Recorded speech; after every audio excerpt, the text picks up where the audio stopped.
The wind out there doesn't just blow, it scrapes. It comes off the red mesas like a file pulled slow across bone, lifting the grit and the memory of things better left buried. By noon, the sky had that white-hot shine that makes a man squint, even with his hat brim tugged low. My horse, an old dun I call Dust because that's what he leaves and what he returns to, kept flicking his ears at nothing, or maybe at the sound of heat itself, humming over the stones. I was riding a line nobody drawn, skirting saguaro and brittlebush, looking for strays that probably weren't mine anymore. Cattle don't keep promises in a summer like this. Water does all the talking. You listen or you lose what you thought you owned. I crossed a wash choked with catclaw and came up on a stretch of ground so empty it rang. That's when I saw the tree. That dead sun-bleached snag people around here call a widowmaker because it keeps one arm raised to the sky like it's still asking for rain that won't come. Something hung from it. From a distance it looked like a bundle of hide or an old saddle rigging the coyotes hadn't found. Dust stopped on his own. He planted, blew hard through his nose, then cut a step sideways like he'd smelled snake. What I smelled was iron, not from rock, from blood. I eased forward, boots light in the stirrups, Colt sitting easy on my right hip, the kind of easy that comes from a lifetime of carrying it and trying not to need it. Sun hammered the world flat. Flies wrote their little black alphabets in the heat. It wasn't a bundle. It was a person, a woman, hung by the ankles from a length of rope thrown over the highest break of limb. She was upside down, wrists tied behind her back with rawhide, hair black as flood-dark water, the ends matted and dusty where they brushed the trunk. Someone had stripped her to a torn shift that left more skin to burn. Sand clung to her like another layer.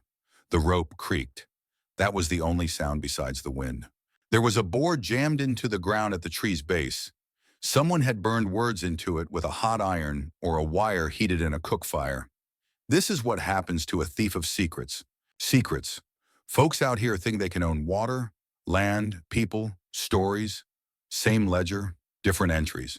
Her face, because upside down or right side up a face is still a face, was swollen at the cheeks where sun and rope had done their work, but the lines were young.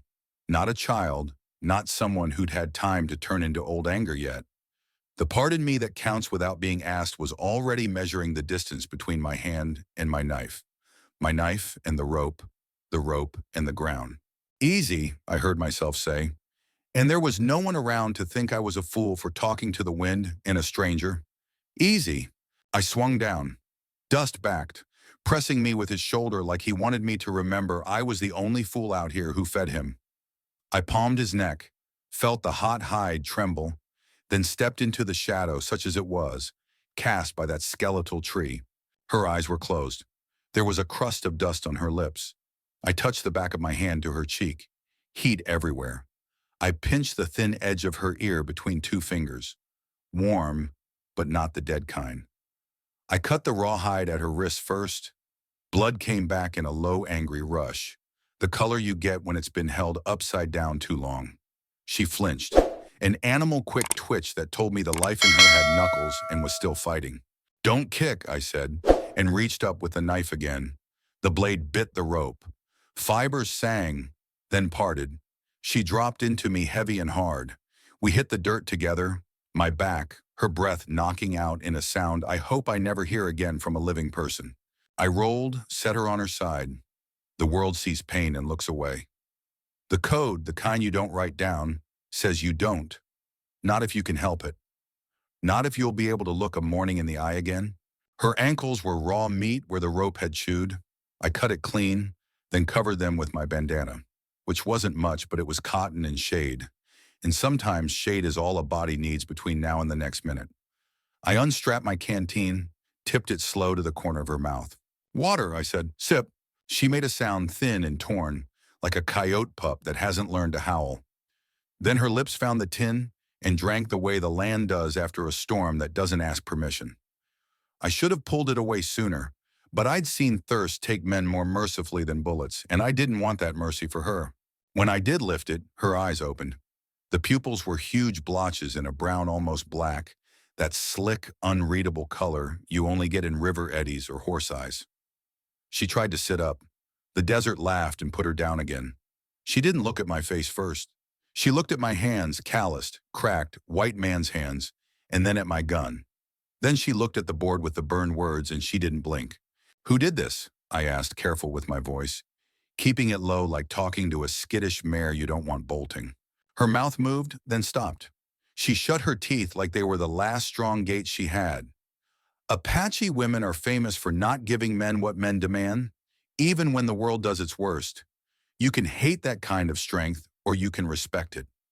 I was old enough to go with respect. "I'm going to get you in the shade," I said. "Then I'm going to get you bandaged. Then I'm going to get you out of sight. You don't owe me a smile or a word for any of that." I slid my arms under her shoulders and knees. She tensed. A small knife, one I hadn't seen because fools see only what they expect, snicked against the air near my ribs. I stopped moving, but didn't put her down. "You cut me," I said, not mad, just letting the facts sit between us. "We both bleed. We both die. Those men win twice. Your call." Something shifted in her face that wasn't pain. Not trust either. More like a ledger page turning. The knife lowered by an inch. I picked her up the rest of the way and walked us to the only shade the tree offered, the shadow that ran along its own dead spine. Dust followed, blowing softly like he was apologizing for the world. I took my saddle blanket and rigged it from a low branch to Dust's saddle horn, making a poor tent a child wouldn't brag about. It still cut the sun by half. Shade is grammar out here. It teaches all the other words their place. Her breathing slowed. I poured a thin line of water over the worst of the rope burns and watched the desert take it almost as fast as her skin did. I tore strips from the tail of my shirt and wrapped her ankles where the rope had bitten. My fingers were clumsy. I told them to do better because she was watching, and I wanted to be the kind of man a woman like this might not hate. "What's your name?" I asked. No answer. "I'm Boone," I said anyway, "because saying your own name is what makes the sky remember you for another hour. I mind cattle when they don't mind me. I mend fence when it falls, and I break horses when they think too well of themselves. That's the list." Her eyes slid to the cold again. "Sometimes I do the other kind of work," I said. "Not proud of it, not proud of much. Proud of the way this horse travels and the coffee I make on cold mornings. That about covers it." Her throat worked. A single word came up like something heavy being pulled through sand. "Water." I gave it to her. Slow this time. She took 2 swallows and signaled with her chin to stop. That told me more about her than anything yet. Restraint. The desert calls that wisdom and gives it a little shade whenever it walks by. I went back for the board. I pulled it up out of the ground and turned it over. On the back, someone had carved a little spiral with a knife. A brand mark. Not a ranch I knew. Maybe a sign used by men who work for whoever pays, the kind of men that ride hard and leave their souls unwatered. There are always enough of those to keep every graveyard honest. Dust flicked a fly off his belly with his tail and watched me like he'd help if he had hands. "We can't sit here," I told the woman. "You know it as well as I do.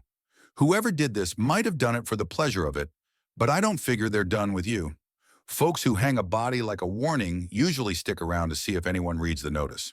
Her mouth made a line. It wasn't fear I saw. It was calculation under pain. Apache thinking is long thinking. Hills, water, stars. Routes nobody else sees. I've been in this country long enough to know that if you're smart, you let the land and its first people do the teaching. "There's a cut not far from here," I said. "Narrow little slot where the wind forgets to breathe. A seep at the back if we're lucky. We can get you laid up there till your feet remember what they're for." She said nothing. I slid my arms under her again, waited for the knife that didn't come, and lifted her onto Dust Withers. He stood for it like a church deacon, rock solid and offended by the idea of moving before the hymn's done. I swung up behind, took the reins in one hand, and felt the heat of her back through the torn cloth against my chest. She was bone and flame, and something the sun hadn't managed to take. We moved south along the edge of the wash, staying on stone where we could, cutting sign with each hoof fall and erasing it as best a man can when he's not a ghost. Turkey vultures made black commas against the sky, punctuating a sentence I didn't like the sound of.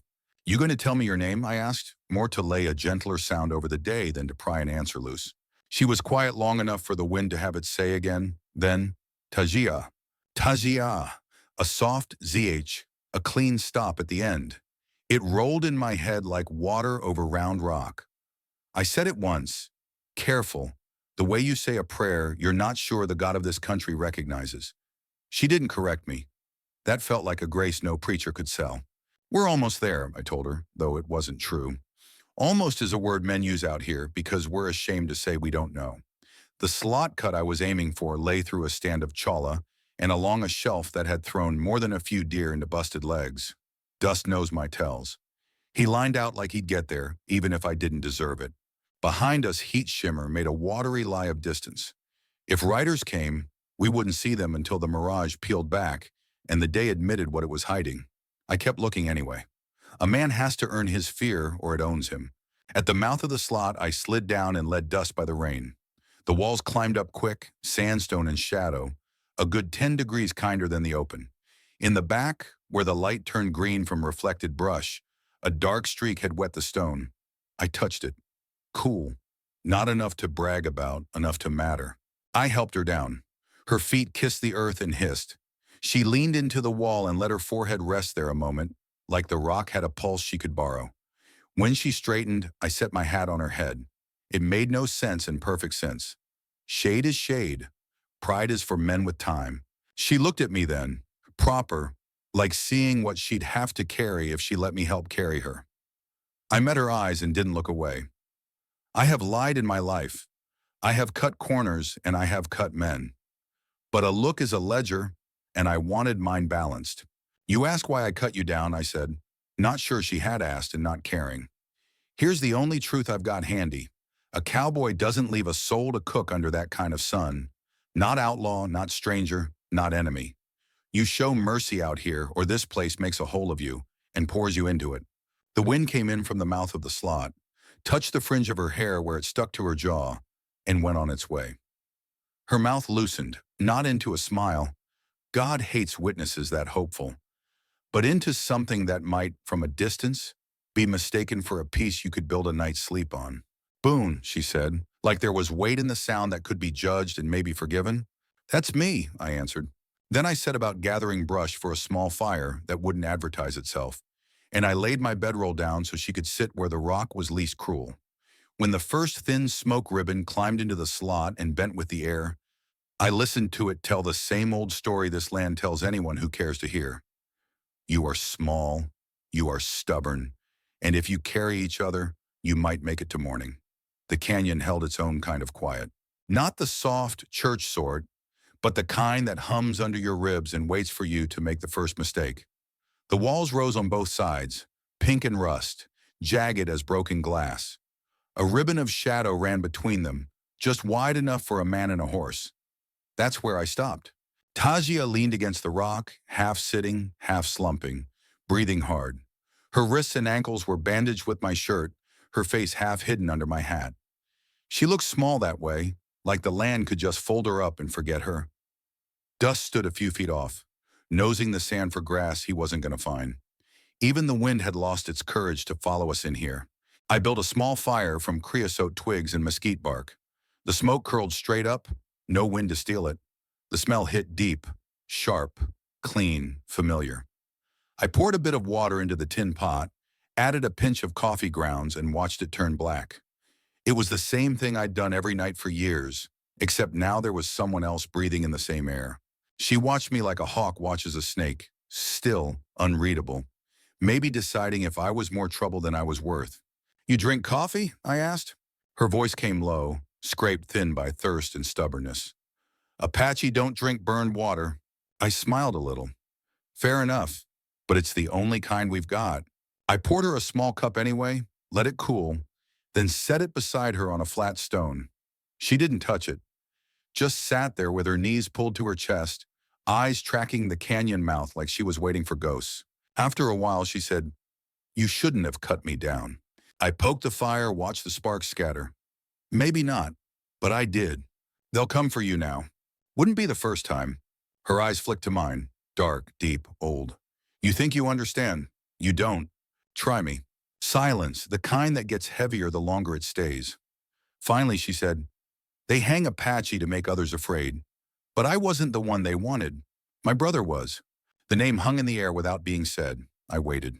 She touched the thin leather cord around her wrist, the same one she'd used to tie my bandage earlier. It had little beads carved from bone, smooth from years of worry. He carried something, she said. Something they wanted. I tried to stop them. They said I knew where he hid it. What was it, I asked. Her gaze turned to the canyon wall. A secret isn't worth much once you tell it. I let it go.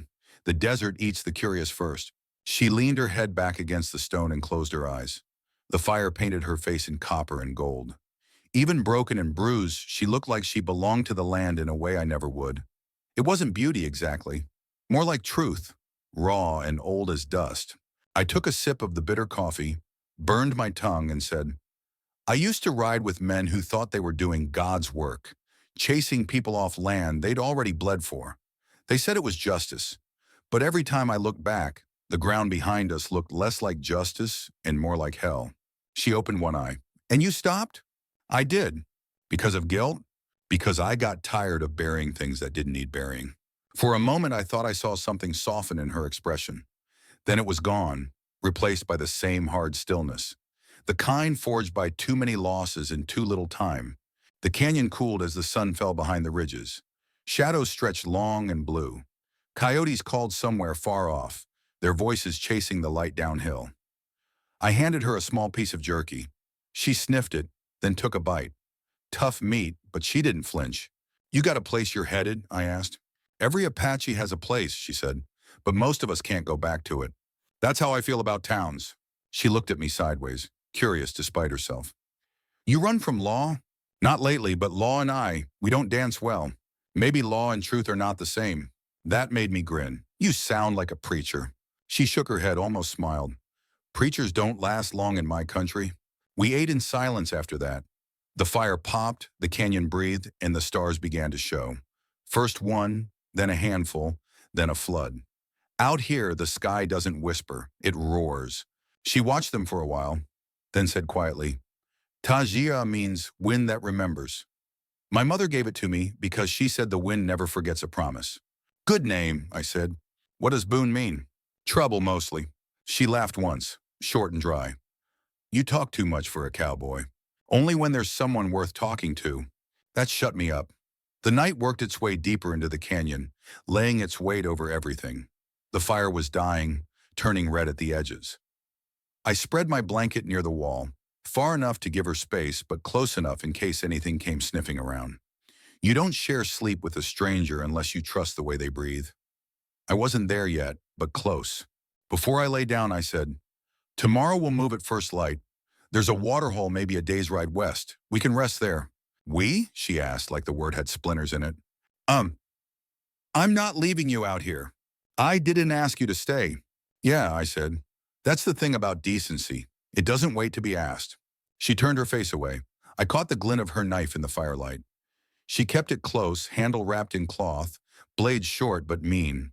That made me feel safer somehow. The night settled. Wind brushed the canyon like a tired hand, found its way through the rocks and carried the faint smell of mesquite smoke from somewhere far, too far. My eyes opened. That wasn't our fire. Someone else was out there. I rolled onto my side, listening. Dust lifted his head, ears forward. The sound came again. Distant hoofbeats, faint but certain. Maybe 3 horses, maybe more. Tajia stirred. They found us? Could be riders passing through. Could be ghosts, she whispered. Either way, we don't wait to find out. I kicked dirt over the fire, killing it down to coals. The darkness folded in tight. The stars looked colder now, sharp as needles. Up, I said softly. Can you ride? She nodded, teeth clenched against pain. I helped her to her feet. She swayed, then steadied herself. The Apache don't show weakness if they can help it. That pride might have been what kept her alive so far. We led dust out of the canyon's throat, moving slow, no light. The moon was half full, silver enough to paint edges on the world. Every sound felt louder than it should. The scuff of boots, the creak of leather, the steady beat of our hearts. We reached a narrow pass where the rocks opened to the desert again. From up there, the land spread wide and unforgiving, a sea of silver sand and black shadow. I stopped listening. The hoofbeats were closer now. They weren't ghosts. They were men. Tajia's hand brushed mine. Not by mistake. If they catch you with me, she said, they'll hang you too. I've been hung by worse things than rope, I told her. Guilt, regret, bad coffee. She didn't laugh, but I saw a flash of something in her eyes. Fear, maybe, or faith. We mounted up and rode down the slope, keeping low. Behind us, torches flared near the canyon's mouth, orange sparks against the dark. They'd found the ashes of our fire. Ride, I said. We cut across the flats, hugging the shadow line where the moonlight couldn't reach. Dust stretched out like he'd been waiting all his life to run. The air tasted of iron and sage. I looked back once, saw 3 riders silhouetted on the ridge, and knew they weren't going to give up easy. We didn't stop until the stars began to fade. The horizon turned the color of ash, then rose. The desert at dawn is cruelly beautiful, soft light on hard truths. I pulled Dust to a halt near a dry creek bed. We'll hole up here, I said. Tajia slid off the saddle and nearly fell. I caught her arm. She pulled away but didn't protest. You still think you shouldn't have cut me down, I asked. She looked east, where the sun was breaking over the rocks. Ask me when we're both alive tomorrow. Fair enough. We built no fire this time. Just sat in the cool sand, breathing, listening to the new day start over. Far off, a hawk screamed, and the sound bounced through the empty sky like a promise. I looked at her, at the bruises, the burns, the rope marks, the stubborn eyes, and wondered what kind of secret could make men so afraid of one small woman. I didn't ask. Some things you learn slower than others. She said, when the sun climbs higher, we ride west, toward the place my brother told me of. There's water there, and maybe truth. Truth? I echoed. She nodded. The kind that kills or saves. You'll see. I didn't know then if I was saving her or if she was saving me. Maybe it didn't matter. The desert doesn't care who rescues who. It only remembers who keeps riding. I leaned back on my hands, feeling the sun warm the edge of my boots, and said quietly, all right then, Tajiha. We ride west. The night didn't come soft that evening. It dropped fast, like a curtain tearing down the last light. We'd been riding for hours through flats so wide the stars looked close enough to reach. But when they finally rose behind us, the riders, we felt the desert change. The wind carried a rhythm, hooves, men who didn't know when to quit. We'd found a dry arroyo, a shallow wash with walls high enough to hide a small camp, and made a fire no bigger than a candle flame. Tajia sat cross-legged near it, sharpening her knife with a smooth stone. Slow, careful, the sound soft as breathing. Dust grazed nearby, ears twitching at every whisper of wind. I poured what was left of the coffee into a tin cup and handed it to her. She hesitated, then took it. The gesture small, but something close to peace. You could have left me, she said. I tried that once, I said. Didn't like who I found on the other side. Her lips curved, not a smile, just a shape that might one day learn how. Cowboys talk in riddles. Helps us forget we don't have answers. She looked away into the dark where the land vanished. They won't stop. No, I said, staring into the fire. Men like that never do. Around midnight, Dust snorted, hard. His head jerked up. Every instinct in me flared awake. I killed the flame with a bootful of sand. The night snapped shut around us. Get low, I whispered. Tajia slid into the shadows beside the wall, knife drawn. I cocked my rifle slow. Winchester lever, smooth and familiar. The sound barely clicked, but in the quiet it might as well have been thunder. Out in the open, torches moved. 3 of them, maybe 4. I could see their shapes now, silhouettes of men on horseback, cutting the horizon like bad omens. One voice carried on the wind. Boone, you out there? I knew that voice. Cray. Sergeant Cray, once my superior, now something less than a man and more than a memory. He laughed, that low kind of laugh that made the skin crawl off your bones. Got your scent, cowboy. You always did ride left around a bend. Some habits die slower than sinners. Tajia's hand found my sleeve. Her whisper brushed my ear. Who is he? Old mistake, I said. Come to collect interest. I slid the rifle barrel through a gap in the rocks. Cray and his men dismounted, tying their horses near the ridge. They were armed heavy, repeaters, sidearms, confidence. Cray stepped forward, boots crunching gravel. I just want the woman. Don't make this uglier than it already is. My heart beat slow but hard. If you wanted pretty, you should have stayed back east, I muttered half to myself. He raised his voice. You hear me, Boone? The government's got papers on her. Runaway Apache spy. Property of the United States by order of command. You hand her over, and I forget your name ever crossed my books. I whispered to Tajia. They want you alive or dead. She didn't blink. Alive long enough to make me talk. Thought so. I exhaled once, steady. The air was dry, smelled of dust and gun oil. The kind of smell that comes before choices you can't take back. Stay behind me, I said. She shook her head. I fight. I didn't argue. Some people don't need permission to stand beside you. Cray moved closer, lantern swinging from his hand. The light washed over the rocks, then found our tracks leading into the wash. He smiled. I saw it even from where I crouched. Well, he said, the cowboy's learning to play house with savages. He took another step. That was his last mistake. I squeezed the trigger. The Winchester barked once. The lantern shattered in his hand. Darkness swallowed everything again. Shouts, hooves, gunfire. The world exploded into light and noise. I rolled behind the rock, chambered another round, fired. A man screamed and went down. Dust reared, kicking. Panicked. Tajia moved like water, silent, deadly, slipping along the canyon edge, her knife glinting once before disappearing. Bullets cracked against stone. Chips stung my cheek. I fired back, aiming for the flashes. One fell. The rest scattered. Cray's voice rose above the chaos. You think you can hide behind rocks, Boone? You forget who taught you to shoot. I yelled back. You taught me how to miss when it mattered most. The next shot tore through my sleeve, hot, grazing skin. I gritted my teeth, pulled another round, fired blind. A silence followed. Then, footsteps. Someone was coming up the wash. Tajia lunged from the dark, knife flashing. The man barely saw her. The blade caught his wrist. The gun fell. She drove him back into the dirt. I finished it with one strike of the rifle butt. When the echo died, only the wind spoke. Cray was gone. I stood there, chest heaving, gun heavy in my hands. Tajia wiped her blade clean on the man's coat, eyes cold, calm. They'll come back, she said. I know. I checked the bodies. 2 dead, 1 crawling. Cray had run, probably back to town, back to law, or whatever mockery of it would listen. The survivor moaned. He was young, couldn't have been 20. The kind of boy that follows bad men because he's too scared to follow himself. I knelt beside him. Who sent you? He coughed blood. Marshall in Silver Bend said she's a fugitive. Said you're harboring her. Marshall, I frowned. Cray was no Marshall. Name? He gasped, then went still. No more words left to give. Tajia watched me. You kill for her? I kill for peace, I said. But it never seems to stick. She turned away, voice quiet. Peace is not for men like us. By dawn, the canyon smelled of gunpowder and cold ashes. We buried the 2 under a mesquite tree. Shallow graves, no markers. The desert doesn't keep names, only bones. I stood there staring at the ground. Cray's gone to fetch more. Lawmen, bounty riders. Doesn't matter what badge they wear. They'll come. Then we ride, Tajia said. West? She nodded.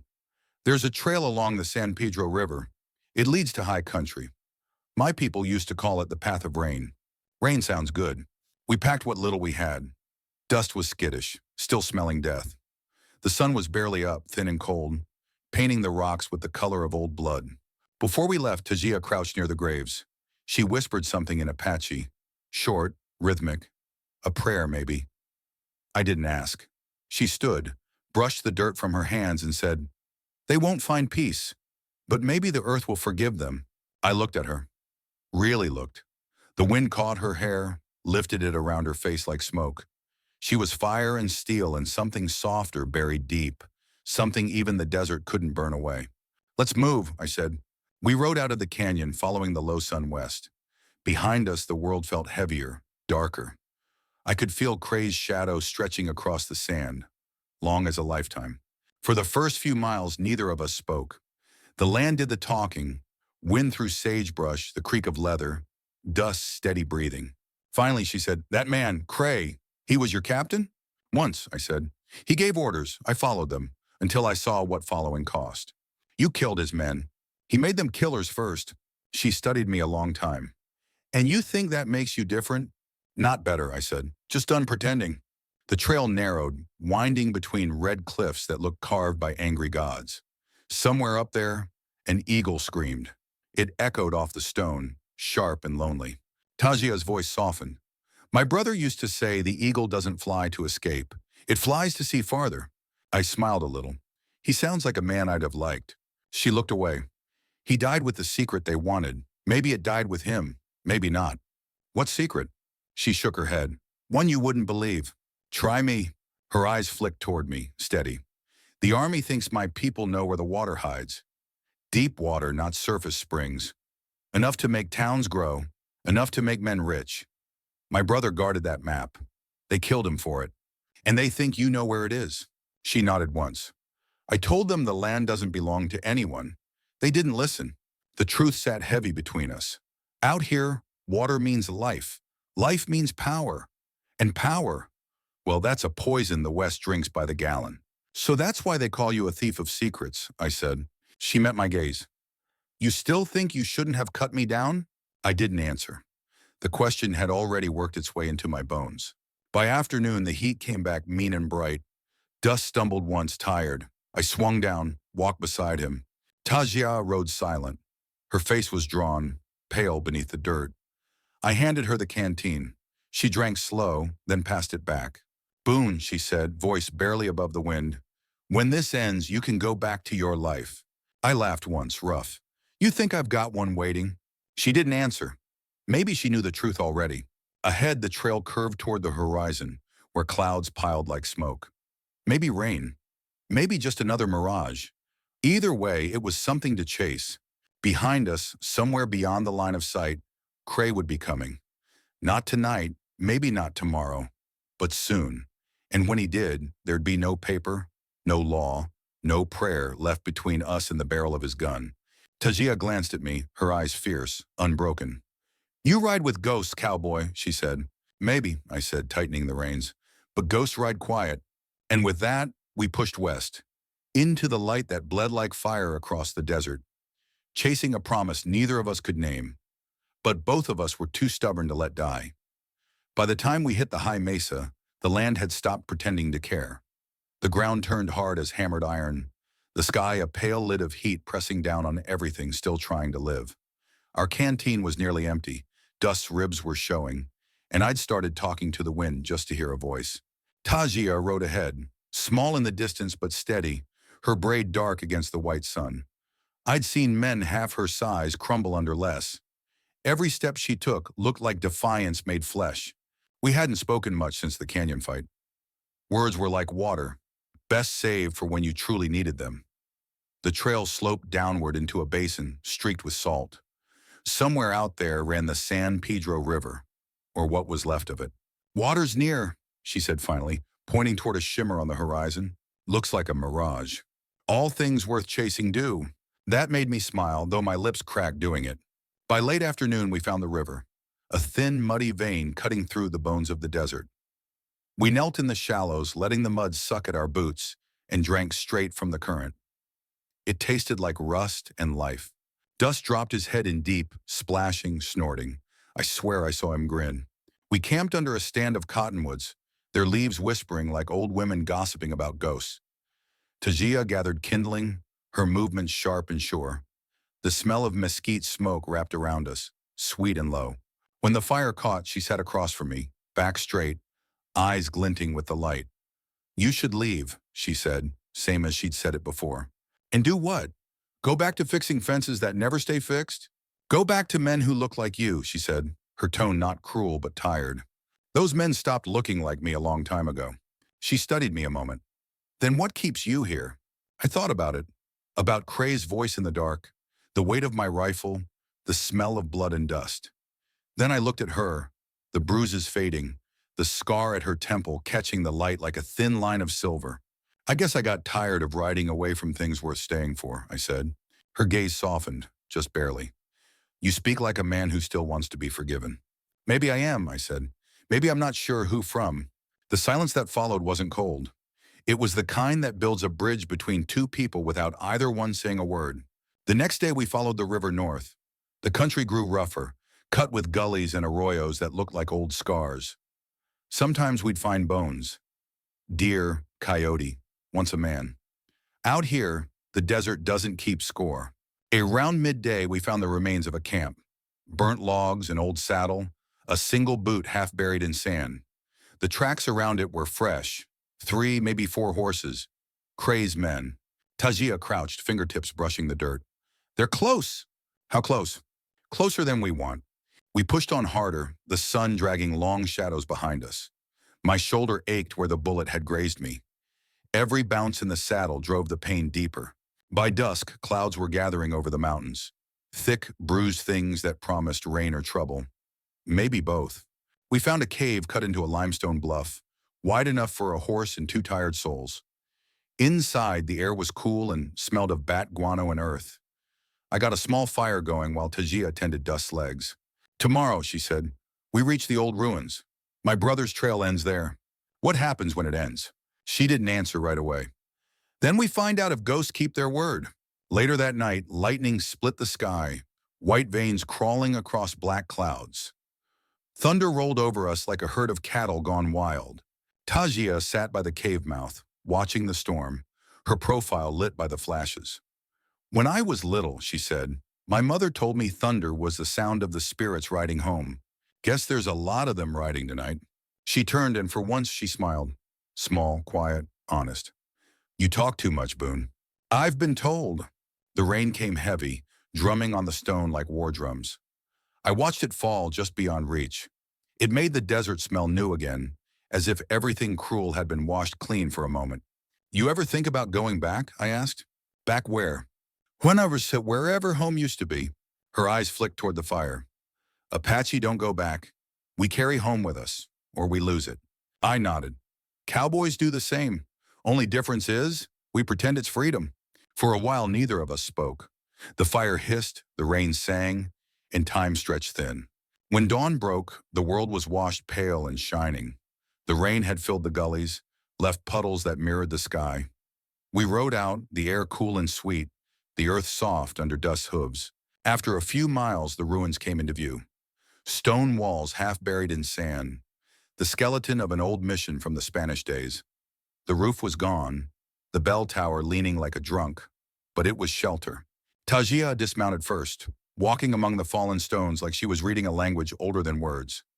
She stopped by a cracked altar where a rusted cross leaned sideways. From her satchel, she pulled a small leather pouch and emptied it into her palm. Beads, a bit of bone, a strip of cloth. She placed them on the altar and whispered something I couldn't catch. I stayed back. Some prayers aren't meant for outsiders. When she turned, her eyes were different, softer but dangerous in a new way. He was here, she said. My brother, I can feel it. How long ago? Long enough for the wind to forget his scent. Not long enough for me. She pointed toward a stone near the back wall. Scratched into it was a mark, a spiral with 3 short lines through it. The same mark burned on the board where I'd found her hanging. What does it mean? I asked. It means they found him, and they'll come again. As if on cue, Dust snorted, ears flat. I heard it too. Hooves, distant but growing louder. Cray, I said. Tajia's jaw tightened. Then this is where it ends. Not if we can help it. We dragged a few fallen stones to the doorway, enough to make a barricade. I loaded the Winchester, checked the cylinder on my Colt. Tajia stood beside me, knife at her belt, rifle I'd given her in hand. You ever shoot one of these before? I asked. She looked offended. Apache taught the army how to shoot. Fair point. The sound of horses came closer, echoing off the cliffs. I counted 3, maybe 4. Same as before. The sun was sinking behind us, painting the walls blood red. They'll circle first, I said. Try to smoke us out. Then we don't give them smoke. The first shot rang out, hit stone near my head, sprayed dust. I fired back, missed, cursed. Another bullet cracked through the doorway, tearing into the altar. Tajia didn't flinch. She took aim, fired once. A rider fell from his horse, the rest scattered. Nice shot, I said. She shrugged. You talk too much.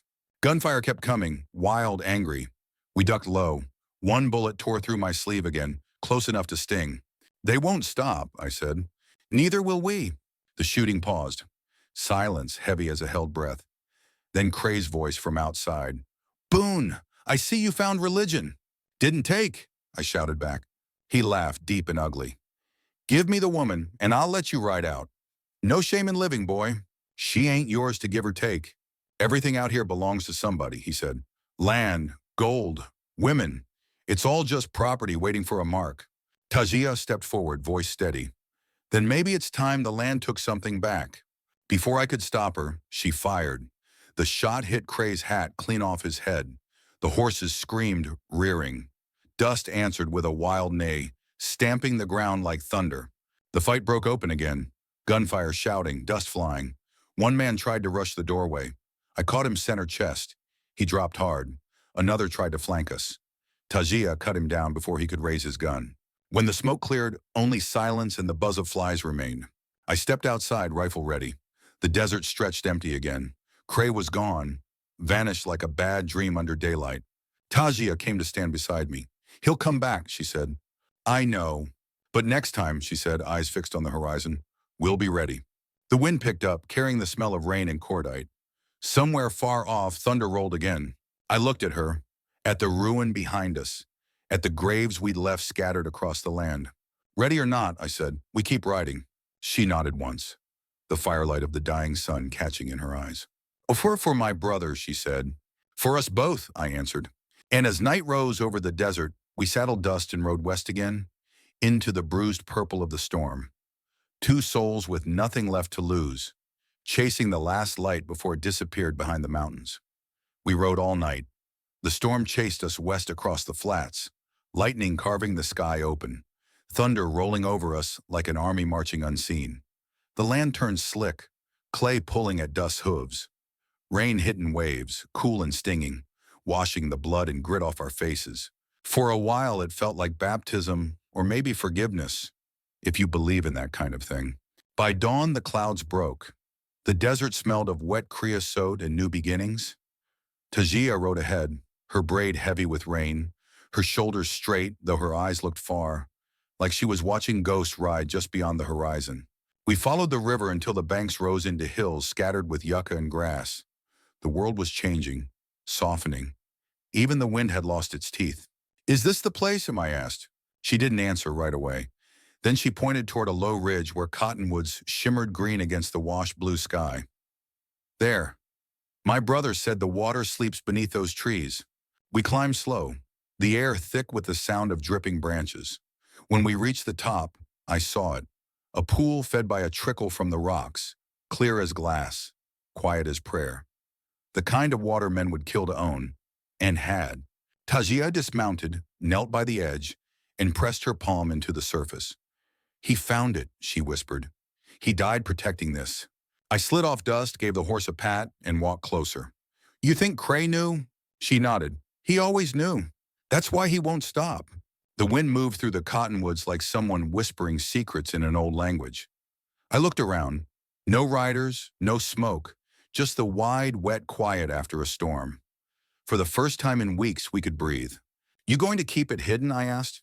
The land hides what it loves, she said softly. I just have to listen. We made camp under the trees. The ground was soft with moss, the air cooler. Tajia moved with a strange calm, gathering herbs from the slope, laying stones in a small circle near the pool. I didn't ask what for. After a while, I sat beside her, watching the light dance on the water. You ever think about what comes after? I asked. She smiled without looking up. For you or for me? Either. After is for the wind to decide, she said. We just make sure it has something worth carrying. I thought about that a long time. The sound of the creek, the smell of rain, the soft rhythm of her hands stacking stones. It all made the world feel less cruel for once. By evening, I saw smoke again, not ours. A thin column rising from the west ridge, too straight to be an accident. Cray, I said. Tajia didn't flinch. Then we finish it here. You sure? She nodded. This land took too much for me to run anymore. We packed light, checked the rifles, and waited. The air held that stillness that comes before a storm. Only this time, it wasn't weather. When Cray rode in, he brought 6 men. Their horses were lathered, eyes rolling, like they knew better than their riders what was coming. Cray dismounted first, boots sinking into the wet ground. Well, he said, grinning like a man who's already written the ending. The cowboy and the squaw. Hell of a romance you've got. I leveled the Winchester. You talk too much for a man standing in his grave. He laughed. You really think you can take me, Boone? I made you. Yeah, I said, and now I'm unmaking you. His smile faded. She's not worth dying for. Tajia stepped forward. No one ever was until now. That was all the warning there was. The first shot cracked the air. The fight turned fast and loud. Gunfire echoing through the trees. The smell of powder mixing with wet earth. Dust bolted, circling wide. I dropped one man with the first shot. Another went down screaming. Cray ducked behind a boulder, firing wild. Bullets tore through leaves, splintered bark. I rolled behind a log, heart pounding in rhythm with the rifle's kick. Tajia moved along the creek bank, firing clean, calm.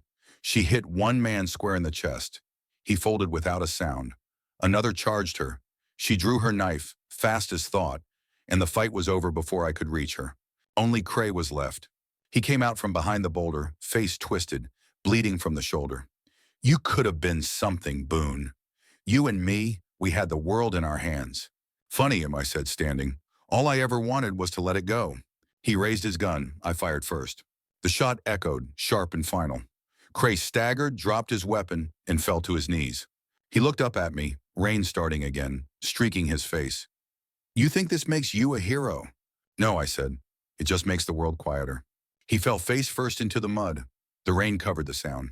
Tajia came to stand beside me. Her hair clung to her cheeks, eyes dark and shining. It's done, she said.